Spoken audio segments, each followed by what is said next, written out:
Now it's time for Lefties Losing It, and here is some great advice from Kamala Harris telling her supporters to be just like Jimmy Carter, go out and vote early, followed by mad cackling, naturally.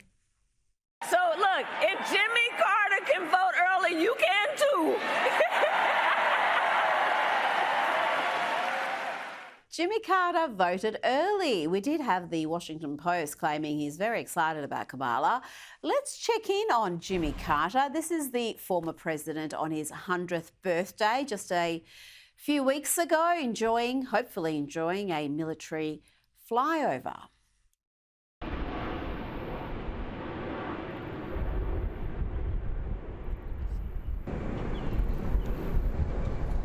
Really, shame on his family for putting him on display in that state. Whatever you think of him, he was a former president. He deserves a little dignity. You'd think his family would be watching out for him. Joe Biden's family has been accused of elder abuse over the years, but then you hear a speech like this from Joe and you suddenly stop feeling sorry for him. Before the cognitive decline, he was a dishonest scrote, and he's still a dishonest scrote. Here he is earlier today, expressing a desire to lock up Donald Trump. He means it. This is not a joke. This is a guy who also wants to replace every civil servant, every single one. Thinks he has a right under the Supreme Court ruling on immunity to be able, if need be, if it was the case, to actually physically eliminate, shoot, kill someone who he believes to be a threat to him. I mean, so I know this sounds bizarre. It sounds like if I said this 5 years ago, you'd lock me up. We got to lock him up. Politically lock him up. Did he just claim that Donald Trump wants to shoot and kill someone he perceives as a threat? Joe Biden is again inciting violence against President Trump, and after 2 assassination attempts in 2 months. Appalling. And now let's check in on the man who some very astute observers believe has been the one pulling the puppet strings throughout the Biden-Harris administration's reign. Old mate Barack Obama just can't understand how we got so toxic. I don't understand how we got so toxic and just so divided and so bitter, and I get why sometimes people just don't want to pay attention to it. The chutzpah of that man never fails to astound. It's like an arsonist holding a match saying, I don't understand why it's hot all of a sudden. Where do these flames come from? Look in the mirror, champ. Okay, I've tried to avoid this for as long as I can, but here is some local Lefties Losing It content. Senator Lydia Thorpe launching into an unhinged tirade against King Charles. You committed genocide against our people. Give us our land back. Give us what you stole from us. Our bones, our skulls, our babies, our people. You destroyed our land.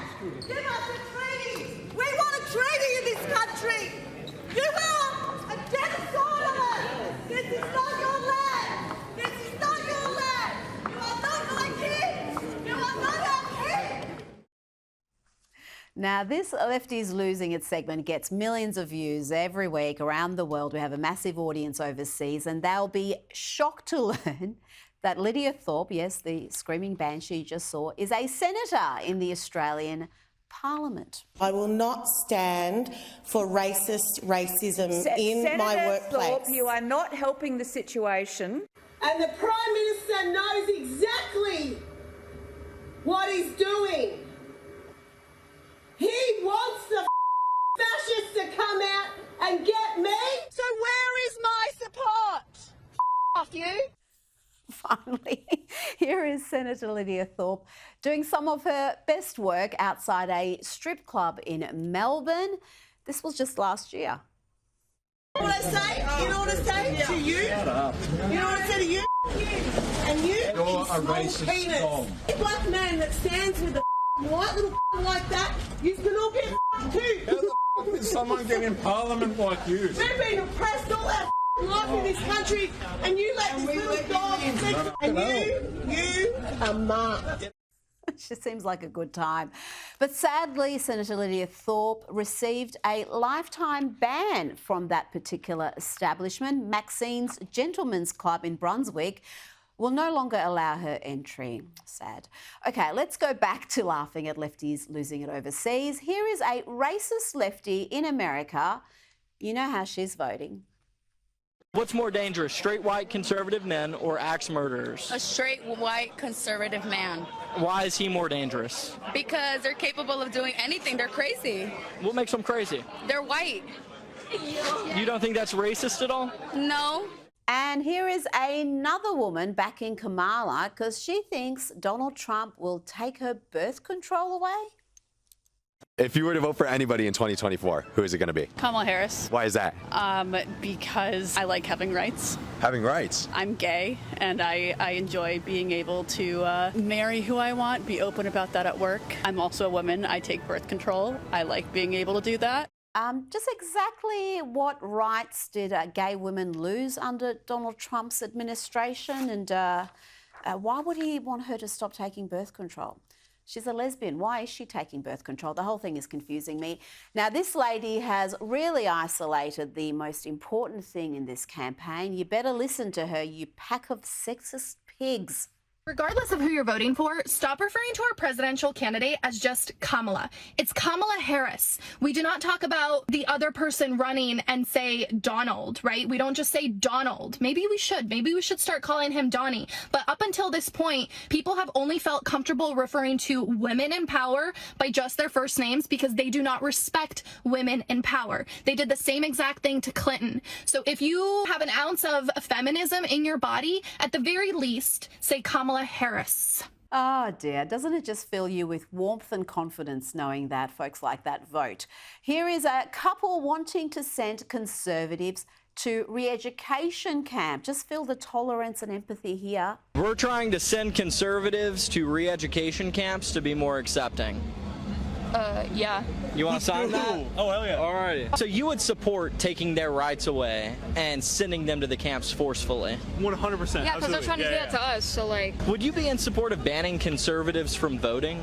I feel like everyone has a right to vote. Oh, you're taking their rights away to a re-education camp. That is true. Now, this next clip may have a little creative input. We will check in with the lip readers on what was actually said, but I like to think it was something like this. So is Kamala doing okay? Nope. She's down, Joe. Now we're basically Trump is killing us at the polls. So yes, we're going to lose Joe. Damn it. Wait. What if I come back to run again? As candidate? Yeah. Well, no, Joe, on, man. you're Just not going give me back another in. shot. Let's let it all play out. Okay, we'll talk later, Joe. Okay. Women looking fine up in here. Now let's bring in documentary filmmaker and commentator Ami Horowitz. Ami, a lip reader engaged by the New York Post has deciphered what really occurred during that exchange between Joe Biden and Barack Obama at Ethel Kennedy's funeral. While caught on camera, the conversation was drowned out by the organ music, but professional lip reader Jeremy Freeman, who's got 16 years of experience, thinks this is what was said. "She's not as strong as me," said Biden. And then Obama replies, "I know, that's true. We have time." And then Biden comes back with, "Yeah, we'll get it in time." What do you think about all that, Ami? Are they right? Do they have time? Yeah, the New York Post doesn't have to hire a lip reader to hear me say this. No, they do not have time. Look, there's 2 weeks left in the election, and they are down badly. All the momentum is moving toward Trump. He is literally the RC people. Look, I'm a maniac. I'm a lunatic. I check the polls every morning and a couple times a day. He's down in every single swing state. Every single one. Count them, all 7. Look, they just said the quiet part quietly. She is a terrible candidate and terrible at everything else. This is why she's down. And by the way, Liz Cheney is not going to save your election. Look, the word Schadenfreude, okay, this is a German word. Schaden, which means harm and damage, and Freud, which means joy. Literally taking comfort and joy in the harm of others. That word was literally created to define the state of Joe Biden's being right now. He is living Schadenfreude, okay?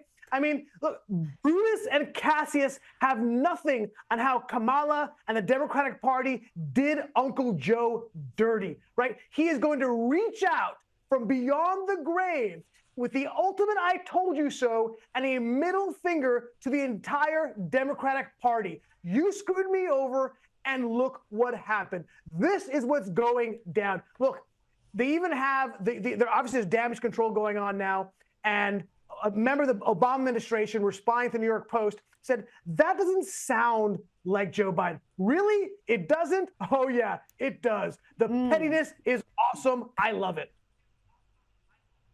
Oh, absolutely. It sounds like Joe Biden. Just have a look at his form. He's from the early days, he's been bragging about himself. Remember when he was bragging about what great marks he was getting at university? He was lying about all that, but he was bragging nonetheless. Now, the Democrats do have an enormous advantage. They've got the bulk of the mainstream media. They've got pretty much most of the popular culture, from Hollywood to music industry to fashion, the whole lot.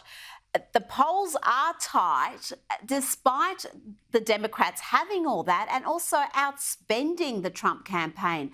Kamala spent $270 million in September compared to Trump's $78 million. I don't think enough is said about this disparity in the spending army. If Trump had anywhere near the money the Democrats have to spend on his campaign, it would be all over. He could be winning New York. Yeah, this election would not be as close as it is. Trump would actually be running away with this election if he was just doing basic election blocking and tackling. He simply isn't. That's just the reality of the situation.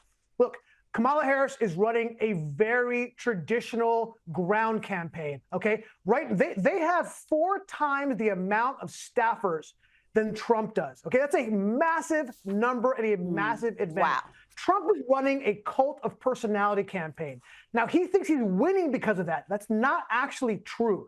He's winning because he happens to be on the right side of all the issues. He was winning because we had 4 years of a horrible presidency by Joe Biden and Kamala Harris. Look, he ran a cult of personality campaign 4 years ago. He lost, okay? Look, his unconventional preparation for the debate, which means he didn't prepare for it, he lost the debate. He's winning because he happens to be on the right side of all these issues, and the momentum is on his side. That's the problem. He has not been spending the time and money. Look, she has raised billions from small donors. She's spending time raising money. He's spending time and money on his legal affairs. This is a huge disadvantage for him. But ultimately, he's going to win because everything is flowing in his direction, and he is coming after an incumbent that nobody likes. Well, you just casually announced it there. It's all over. He's going to win. But that's part of the lawfare, wasn't it? The lawfare was designed not just to further blacken his name in the eyes of the American public, to have him as a convicted felon, but also to distract him, to have him focused elsewhere, spending money elsewhere instead of campaigning. No question about, look, and by the way, to be clear, I called this election last week. I didn't call it this week. I already called it last week. No, he is going to win. Forgot about that.